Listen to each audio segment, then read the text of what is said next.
Hi నేను సతీష్. ఈ video చూసే ముందు లైక్ చేయండి. అలాగే journalist Satish and news Bol 2 channels కూడా సబ్స్క్రైబ్ చేసుకోండి. ఎప్పటికప్పుడే ఈ సీజన్ 8కి సంబంధించి చాలా టర్న్స్, ట్విస్ట్స్, ఊహకందని గెలుపులు, మలుపులు అన్నీ జరుగుతూ ఉన్నాయి. అన్నీ కూడా ఫస్ట్ మన ఛానల్స్లోనే అప్డేట్స్ అయితే నేను షేర్ చేసుకుంటా. ఈ సీజన్ మొత్తం ఫస్ట్ నుంచి ఫాలో అయ్యే వాళ్ళందరికీ మీకు అది ఇప్పటికే నేను ప్రత్యేకించి మళ్ళీ చెప్పక్కర్లా. సో మరిన్ని అప్డేట్స్ నాకు ఇలా తెలియంగానే నాకు తెలిసిన వెంటనే మీకు తెలిసినట్టే. సో బికాస్ ఆ లైక్స్ చేస్తే ఎక్కువగా రీచ్ ఉంటుంది, నన్ను వస్తా ఎంకరేజ్ చేసినట్టు ఉంటుంది. ఓకే, మన సబ్స్క్రైబర్స్ ఇలాంటివి ఎక్కువగా ఎక్స్పెక్ట్ చేస్తున్నారు మన నుంచి. ఇలాంటి కంటెంట్ ముందుగానే తెలుసుకోవాలి, అప్డేట్స్, ఆ లీక్స్ ఏవైతే ఉన్నాయో ఆ క్యూరియాసిటీ ఉంది కనుక మరింత ఎక్కువగా అందిద్దాం అనే ఉత్సాహం వెల్లువెత్తేలాగా ఎక్కువగా లైక్స్ అయితే కోరుతా ఉన్నది. అలాగే 2 ఛానల్స్ సబ్స్క్రైబ్, డిస్క్రిప్షన్లో ఇన్స్టా అకౌంట్ ఉంటుంది, అది కూడా ఫాలో అవ్వండి. అప్డేట్స్ అయితే షేర్ చేసుకుంటా. అయితే టికెట్ ఫినాలే ఎఫెక్ట్తో ఈ వారం ఎలిమినేషన్ మొత్తం చేంజ్ అయిపోయింది. మరి గేమ్ చేంజర్ ఎవరు ఈ వారానికి అంటే ఖచ్చితంగా అవినాష్కే ఆ క్రెడిట్ అయితే దక్కుతుంది. ఇప్పుడు ఒకసారి ఏంటి, ఎవిక్షన్ ఫ్రీ షీల్డ్ వల్ల ఆయన అప్పుడు ఎలిమినేషనే లేకుండా చేసేస్తాడు. ఎందుకంటే నువ్వు ఎవిక్షన్ ఫ్రీ షీల్డ్తో సేవ్ అయ్యావు, ఇక ఆడియన్స్ ఓట్లతో ఎవరంటే టేస్ట్ తెచ్చి సేవ్ అయ్యాడు కాబట్టి ఇక ఈ వారం నో ఎలిమినేషన్ అని. మొత్తానికి ఎట్లా గేమ్ ఆడుతున్నాడంటే బిగ్ బాస్ చరిత్రలో కంప్లీట్గా హౌస్లో ఉండి ఎలిమినేషన్స్ మొత్తం డిసైడ్ చేసి పారేస్తున్నాడు ఈయన. సాధారణంగా ఏంటి, ఆడియన్స్, ఈ కంటెస్టెంట్స్ తాలూకు పిఆర్ టీమ్స్, ఫ్యాన్స్, ఫాలోవర్స్ ఎవరైతే ఉంటారో వీళ్ళంతా ఎలిమినేషన్ డిసైడ్ చేస్తారు.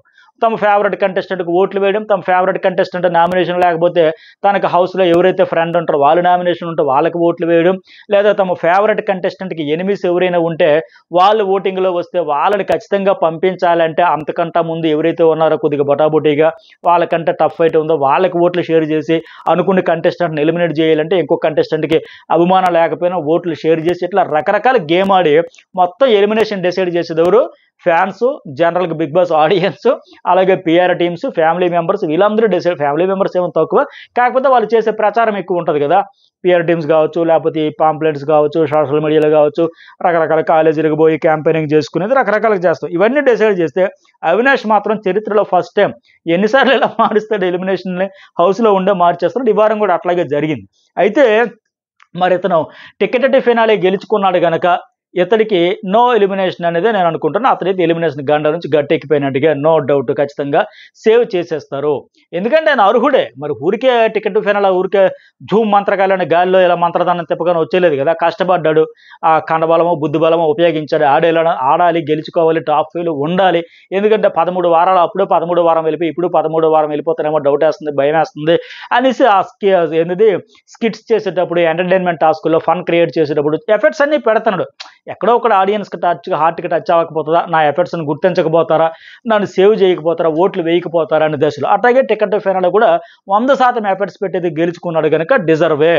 అయితే మరి ఓటింగ్ పరంగా లిస్ట్లో ఉంటే మరి పంపించేయాలి కదంటే ఈయనకంట మిగతా వాళ్ళు ఎవరైనా తోపులు తురుంకంలో అక్కడ లేరు. కేవలం ఇద్దరు మాత్రమే కంప్లీట్గా చాలా హై పొజిషన్లో, నిఖిల్ అండ్ గౌతమ్ మాత్రమే ఉంటే మిగతా అందరూ కూడా ఒకే గూటి పక్షులు, ఒకే తాను ముక్కలు, మా మధ్య పెద్దగా డిఫరెన్సెస్ ఉండవు అని కేవలం నబీల్ నుంచి లాస్ట్ వరకు మొత్తం 6 మధ్య కేవలం 1 నుంచి 3% మధ్య డిఫరెన్స్ ఉంది.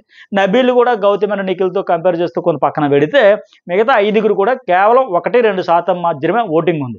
సో అలాంటప్పుడు కంటెంట్ ఇచ్చేది, ఎంటర్టైన్ చేసేది, అన్ని టాస్కుల్లో ఎఫర్ట్స్ పెట్టేసి గెలుచుకునేది ఈయనకి న్యాయం చేస్తే తప్పే ఉంది. ఓట్ల పరంగా చూసుకున్నా సరే ఆయనే కంప్లీట్గా బాటంలో లేడు. ఇప్పుడు ఈ ఎఫర్ట్స్ అన్ని చూసిన తర్వాత ఆయన కూడా ఓట్లు షేర్ ఆ డిజర్వే కదా. ఆ వైల్డ్ కార్డు వచ్చిన తర్వాత కదా ఊపు వచ్చింది. చాలా ఫన్ క్రియేట్ చేస్తాను, ఎంటర్టైన్మెంట్ చేస్తానని ఆ బొటాబొట్టి ఓటింగ్లో కూడా కొద్దిగా బెటర్గా వచ్చాడు. 7 ప్లేస్ నుంచి కొద్దిగా 8, 7 నుంచి కొద్దిగా 6, 7 ఆ స్థాయికి వచ్చాడు. సో ఇంకోటి ఏంటంటే వీకెండ్ మీరు గమనిస్తే నాగార్జున కూడా ఎంతసేపు ఒక 50-60% కంటెంట్ అవినాష్ చుట్టే ఉంటుంది. అవినాష్ అదేంటి, అవినాష్ నువ్వు చెప్పు, అవినాష్ ఎట్లా చెప్పు, ఈ రకంగా చూసినా ఆయనకు ఉండే ఛాన్సెస్ ఉంది. మొత్తానికి విష్ణుప్రియకి ఎప్పుడు సహకరించే ప్లానర్స్ అన్ని ఈసారి అన్ని రకాలుగా కూడా అవినాష్కి సహకరించాయి. ఆయనకి టికెట్ ఫైనల్ రేసులోకి అయితే నిలబెట్టాయి. ఆయన కష్టము ప్లస్ అదృష్టం అన్నీ కలిసి అయితే వచ్చాయి. మార్నింగ్ ఎప్పుడు నేను వీడియోలో చెప్పినట్టు ఒక నక్క తోక కాదు, 100 నక్క తోకలు టక తొక్కుడు వెళ్ళి ఆడుకుంటూ తోకల మీద వచ్చేసాడు అనిపిస్తుంది. అన్ని రకాలుగా కాలం కలిసి వస్తుంది. అయితే మరి ఎట్లా గెలిచాడు, ఏంటి, ఏ టాస్క్లు పెట్టారు అన్నీ కూడా ఇప్పటికే నేను మన జర్నలిస్ట్ సతీష్లో నైట్ అర్ధరాత్రి 1:30 కాకుండా దీనికంటే ముందు ఒక వీడియో కూడా అప్లోడ్ చేశా. అది చాలా ఇంట్రెస్ట్గా ఉంటుంది, అది మిస్ కాకుండా మొత్తం డీటెయిల్గా చెప్పేస్తా. శ్రీముఖ్ వచ్చి ఏ టాస్క్లు ఆడిస్తుంది, ఎట్లా ఆడతారు, మరి ఎట్లా గెలుస్తాడు, ఏంటి, అవినాష్ కలిసి వచ్చిన అదృష్టం, నిఖిల్కి దురదృష్టం, ఆయన దురదృష్టం కూడా ఇతనికి అదృష్టం కోసమే వచ్చిందని మాదిరిగా ఉంటుంది. ఆ వీడియో కూడా మిస్ కాకండి. అలాగే ఈ వీడియోకి ఎంతవరకు లైక్ చేయని వాళ్ళు ఉంటే ఖచ్చితంగా లైక్ అయితే చేయండి. మరి ఓటింగ్లో కూడా నిజంగా ఇప్పుడు సరే ఎలిమినేషన్ గురించి కూడా క్లారిటీ వచ్చేసింది నాకు. అట్లాగే విన్నర్ విషయంలో కూడా స్పష్టత వచ్చేస్తుంది. ఇంతవరకు ఒక లెక్క, ఇకపైన ఒక లెక్క అన్నట్టు ఉండబోతుంది. ఎందుకంటే చాలా ప్రెస్టేజ్గా తీసుకుని విన్నర్ మెటీరియల్ కోసం ఓట్లు అయితే వేస్తా ఉన్నారు. సరే ఈ వారంలో ఎవరి ఓటింగ్ ఏ పర్సంటేజ్ దగ్గర నుంచి స్టార్ట్ అయ్యి ప్రస్తుతానికి ఎక్కడ వరకు వచ్చిందని కూడా చెప్పేస్తే గౌతమ్ కృష్ణ ప్రస్తుతానికి ఫస్ట్లో ఉన్నాడు. ఆయనకి ఎట్లా అంటే ఈ వారం స్టార్టింగ్ ఒక 27 నుంచి మొదలయ్యి 32 వరకు అప్స్ అండ్ డౌన్స్ చూస్తూ ఒక పర్సంటేజ్ పెరగడం తగ్గడం అట్లా ఇట్లా చేసుకుంటూ ఫైనల్గా 31% దగ్గరికి ప్రస్తుతానికి ఉన్నాడు. ఇక రెండు నిఖిల్కి ఓ 24 నుంచి స్టార్ట్ అయ్యి అలా 27, 28 అటు తిరిగి ఫైనల్గా యావరేజ్గా నేను అన్నింటిలో చెప్పేది ప్రస్తుతానికి ఒక 26 దగ్గర ఉన్నాడు. సో గౌతమ్ అండ్ నిఖిల్ మధ్య కేవలం ఒక 4-5% మధ్య ఈ వారం అంతా డిఫరెన్స్ కొనసాగింది. అయితే అఫీషియల్లో పోలీసులో ఇంతకంటే బెటర్గా ఉన్న నిఖిల్ అయితే ఆశ్చర్యపోవక్కర్లా. ఎందుకు ఈ మాట అంటున్నానంటే సరే ఇక్కడ అన్అఫీషియల్లో చూసుకున్న ఒక ఫ్యామిలీ వీక్ ఎలిమినేట్ అయిపోయిన కంటెస్టెంట్స్ వచ్చిన తర్వాత కంటెంట్ కూడా పెద్దగా తగ్గిపోయింది. కంటెంట్ రావట్లా. బేసిక్గా సేఫ్ ప్లేయరు జాగ్రత్తగా ఆడుకోవాలనే నేచర్ అయింది. దాంతోపాటు కంటెంట్ ఇంకా మరింత డ్రై అయిపోయింది. చెప్పండి ఈ మధ్య నిఖిల్ ఏమైనా పెద్దగా కంటెంట్ వచ్చిందా?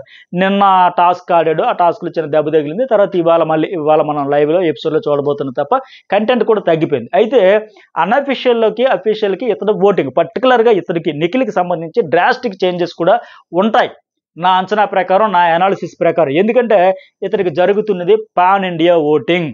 ఇప్పుడు కర్ణాటక నుంచి వచ్చాడు, వాళ్ళకు వచ్చిన ఒక అద్భుతమైన అవకాశం ఇది. మన స్టేట్ నుంచి వెళ్ళి పక్క స్టేట్లో ఆడుతున్నాడు, విన్నర్ అవుతున్నాడు, విన్నర్ అయ్యే దశలో ఉన్నాడు, ఆ దిశగా దూసుకుపోతున్నాడు అనేటప్పుడు వాళ్ళకి వచ్చి ఒక అద్భుతమైన అవకాశాన్ని వాళ్ళు ఎందుకు వదిలిపెట్టుకుంటారు? ఇప్పుడు తెలుగు రాష్ట్రాల నుంచి పోయి వేరే రాష్ట్రాల్లో ఆడితే ఏదైనా ఈవెంట్స్లో కానీ పార్టిసిపేషన్ చేసి గెలిచే దానికి అవకాశం ఉంటే తెలుగు పీపుల్ కూడా అలాగే సపోర్ట్ చేస్తారు కదా. అరే మనవాడు అక్కడ వెళ్ళాడు ఆడుతున్నాడు, సో గెలిచే అవకాశం ఉంది. అట్లాగే వాళ్ళు ఇప్పుడు కన్నడ వాళ్ళకి వచ్చిన ఒక అవకాశాన్ని కూడా వాళ్ళు ఓడిచి పట్టుకున్నారు, గెలిపించుకోవాలనుకుంటున్నారు. మళ్ళీ అవకాశం వస్తుందో రాదో తెలియదు. సో వాళ్ళైతే అట్లా చేసుకుంటున్నారు. పైగా ఇక్కడ మనకు జరుగుతున్న అన్అఫీషియల్ ఓటింగ్కి అఫీషియల్కి ఎందుకు పర్టికులర్గా నిఖిల్ విషయంలో చాలా డిఫరెన్స్ ఉంటుందని కూడా నేను చెబుతున్నానంటే ఇక్కడ ఎగ్జాంపుల్స్ ప్రాక్టికల్గా నేను చెబుతా, ఊరికే చెప్పకుండా. పైగా నేను చెప్పేది అన్ని పోల్స్ అఫీషియల్ అన్అఫీషియల్కి, నాకు అఫీషియల్ కాస్త ఇన్ఫర్మేషన్ దాన్ని కూడా మిక్స్ చేసే చెబుతాను, ఆ ఇన్ఫర్మేషన్ ఉన్నా సరే. అయితే ఇప్పుడు ఎందుకంటే మన అన్అఫీషియల్ పోల్స్లో, మన యూట్యూబ్ ఛానల్స్లో జరుగుతున్న పోల్స్లో కన్నడ వాళ్ళైతే ఓట్లు వేయరు. మన రివ్యూలు చూసి మన యూట్యూబ్ ఛానల్స్ ఫాలో అయిపోయి తెలుగులో యూట్యూబ్ ఛానల్స్ ఏంటి, తెలుగులో యూట్యూబ్ రివ్యూస్ ఎవరు ఇస్తున్నారు, ఏంటి ఇస్తున్నారు, లేకపోతే తెలుగులో వెబ్సైట్స్లో జరుగుతున్న పోల్స్లో అయితే వాళ్ళు వేయరు. వాళ్ళు డైరెక్ట్గా జియో సినిమా యాప్ ఉంది కదా, అందులో ఈ కన్నడ వాళ్ళంతా వస్తుంది, బిగ్ బాస్ అంతా వస్తుంది, వాళ్ళు మళ్ళీ మన తెలుగు హాట్స్టార్కి సంబంధించి కూడా ఓపెన్ చేసుకుని అందులో కూడా ఓట్లు వేస్తారు. కన్నడ బిగ్ బాస్ టెలికాస్ట్ అయ్యేదంతా కూడా జియో సినిమా యాప్లో. దాంతోపాటు వాళ్ళ బిగ్ బాస్ వాళ్ళు చూసుకుంటూనే మరి తెలుగులో ఇతను ఆడుతున్నాడు కాబట్టి ఇతనికి ఓటు వేయాలంటే మన హాట్స్టార్లోకి వచ్చి అఫీషియల్లో ఓటు అయితే వేస్తారు తప్ప అన్అఫీషియల్లో వేయరు. అలాగే దీంతో పాటు మిస్డ్ కాల్స్ కూడా ఖచ్చితంగా ఇచ్చుకుంటారు, ఓటింగ్ అయితే వేస్తారు. సో ఆ ఓటింగ్ పర్సంటేజ్ ఎంత అనేది తెలియని పరిస్థితి. ఎందుకంటే వాళ్ళు ఊరికి ఆశామాసిగా తీసుకోవట్లేదు, చాలా సీరియస్గా ప్రెస్టేజ్గా అయ్యో బంపర్ ఆఫర్ మళ్ళీ చెప్పుకోవడానికి బాగుంటుంది కదా వాళ్ళకి గర్వంగా. సో ఆ ప్రయత్నం తీవ్రంగా చేస్తున్నారు వాళ్ళు. సో అది ఎంత సోషల్ మీడియా హోరెత్తుతుంది కర్ణాటకలో. సో దాంతోపాటు ఏంటంటే తెలియని పరిస్థితి ఎంత, అది 4%, 5%, 10%, వేరే లెవెల్లో అయితే వేస్తున్నారు. అయితే ఇంతవరకు ఏంటి, తెలుగు బిగ్ బాస్లో నాన్ తెలుగు పర్సన్ విన్నర్ అయ్యాడు అనేది లేదు ఇంతవరకు. ఆ పరిస్థితి కూడా రాలే. విన్నర్ రేసులో వస్తే టాప్ ఫేవర్కి వచ్చారు. అన్ని సీజన్లో తెలుగు వాళ్ళు కూడా ఆడియన్స్ ఓట్లు వేస్తేనే ఆ స్థాయికి వచ్చారు. కానీ ఇప్పుడు విన్నర్ రేసులోకి వచ్చేసరికి వాళ్ళకు కూడా ఫీలింగ్ పెరిగింది, అయ్యో మనోడికి మంచి అవకాశం వచ్చింది కదా అని. ఇప్పుడు సింపుల్ అండి, పాన్ ఇండియా ఓటింగ్ వల్ల ఆయనకి అంత హైప్ వస్తుందండి, అంతే సింపుల్. కంటెంట్ పరంగా ఫ్యామిలీ వీక్ తర్వాత కంప్లీట్ తగ్గిపోయాయి. నిఖిల్ది ఎంత కంటెంట్ ఈ రకంగా వచ్చిందని ఒకటి ఉందా చెప్పండి. ఫ్యామిలీ వీక్ తర్వాత నామినేషన్లు కూడా చాలా మామా అనిపించాడు, అంతే. ముక్కుబడి పాయింట్లు, అసలు పాయింట్లే కాదు. కానీ ఎందుకు పాన్ ఇండియా మాదిరిగా అని చెబుతున్నారంటే ఇప్పుడు ఒక ఎగ్జాంపుల్ పుష్ప మూవీ అయ్యిద్ది, లేకపోతే పాన్ ఇండియా మూవీస్ రిలీజ్ అయితే 1000 కోట్లు 2000 కోట్లు అని ఎందుకు అంటున్నారు, అంత కలెక్షన్స్ వస్తాయని. ఒక తెలుగులోనే రిలీజ్ అయితే అంత చెబుతారా, 100 కోట్లు 200 కోట్లు అనే పరిస్థితి కదా. కానీ ఇప్పుడు ఏంటి, తెలుగులో, తమిళ్లో, హిందీలో, కన్నడలో, వరల్డ్ వైడ్ ఇన్ని లాంగ్వేజెస్లో రిలీజ్ చేయడం వల్ల అన్ని కనెక్షన్స్ అంత కోట్లు 1000 కోట్లు వస్తుంది. సేమ్ ఇంతే, బేసిక్ కామన్ సెన్స్ ఆలోచిస్తే ఇది తెలిసిపోద్ది. ఇక్కడ మిగతా వాళ్ళకి ఓన్లీ తెలుగు రాష్ట్రాలు, ఇక్కడ కన్నడ ప్లస్ తెలుగు రాష్ట్రాలు, పాన్ ఇండియా సినిమా మాదిరిగానే పాన్ ఇండియా ఓటింగ్ అయితే జరుగుతూ ఉంది. అందువల్ల ఇంత పడుతుంది. పైగా చెప్పాను కదా, వాళ్ళు అన్అఫీషియల్ ఓటింగ్లో వేయరు, అఫీషియల్లో ఓటింగ్ ఖచ్చితంగా వేసి పడేస్తారు, గుద్దు పడేస్తున్నారు, అదే జరుగుతుంది. సో ఇతర పర్సంటేజ్ అన్అఫీషియల్ 4-5 ఉంది, కానీ అఫీషియల్లో మాత్రం ఈక్వల్ కావచ్చు, ఈ 5-4% అతనికే డామినేషన్ ఉండొచ్చు. సో ఏదైనా జరగచ్చు. ఇంకా అందుకే కీ పొజిషన్ ఇది, చాలా ఇంపార్టెంట్ టైం. ఇక్కడ నుంచి ప్రతి ఓటు కూడా మొత్తం గౌతమ్ నిఖిల్ మధ్య టాప్ ఫైట్ అయితే ఉండబోతుంది, నో డౌట్ అది. ఇక తర్వాత నబిల్ ఒక 9% ఓటింగ్ అయితే ఉంది. ఒకప్పుడు చూసారా ఎంత డిఫరెన్స్ వచ్చేసింది. నిఖిల్, నబిల్ ఒకప్పుడు గౌతమ్ రాకముందు సీన్‌లోకి ఓటింగ్‌లోకి వస్తే నువ్వా నేనా అనేలాగా ఉండేది. 28, 30% ఇద్దరి మధ్య కూడా చాలా టఫ్. నేనా చెప్పా.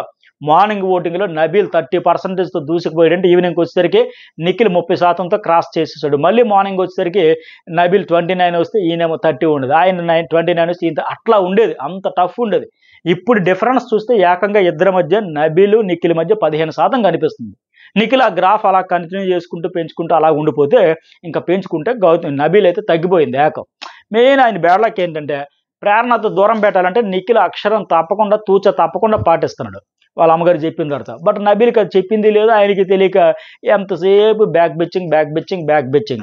ఆయన నా ఫ్రస్ట్రేషన్ అంతా వాడితో చెప్పి దించేసుకుంటున్నాను. నా డైరీ అని చెప్పేసి ఇతనికి కూడా ఆ నెగెటివ్ వైబ్రేషన్ వచ్చేస్తుంది. మెయిన్ ఇతని దరిద్రం ఏంటంటే కే బ్యాచ్‌తో క్లాన్ వర్సెస్ క్లాన్ ఆడడం వల్ల ఆ ఎఫెక్ట్ కూడా పడింది.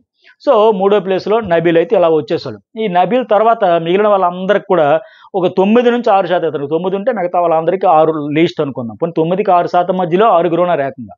కేవలం 3% డిఫరెన్స్ వీళ్ళందరికీ. సో సేవ్ అయితే వీళ్ళు ముగ్గురు అయిపోతారు. ఇక తర్వాత అంటారా ప్రేరణ 8%, కేవలం 1%తో ఇప్పుడు సేవ్ అయిపోయే ఛాన్సెస్ వెరీ హై. ఆ తర్వాతకి ఎవరు ఎలిమినేట్ అయిపోతారంటే అవినాష్ అయితే సేవ్ అవుతాడు నో డౌట్. ఇక అయ్యేది ఎవరంటే విష్ణుప్రియ, పృథ్వీ, తేజ ఈ ముగ్గురులోనే ఉంటుంది నో డౌట్.